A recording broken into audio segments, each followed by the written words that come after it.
चलिए दोस्तों फटाफट इसको अनबॉक्सिंग करते हैं। आइए आपको दिखाते हैं बॉक्स में क्या क्या आता है। ये अमेज़न का बॉक्स है। इसके अंदर आपको एक छोटा सा और एक बॉक्स मिलेगा। जल्दी ओपन करके आपको दिखाते हैं। ये सेल्फी लाइट का बॉक्स है। इसके अंदर बबल प्लास्टिक से पैक किया हुआ है। इसके अंदर 36 LEDs लगे हुए हैं। इसको आप चार्ज कर सकते हो और आपको मोबाइल पे रिंग की तरह आप इसको लगा सकते हो।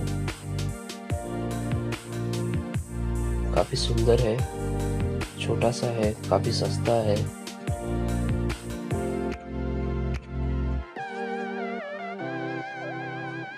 इसमें 3 मोड आते हैं और एक डिस्को मोड भी आता है जो हम आपको आगे दिखाएंगे।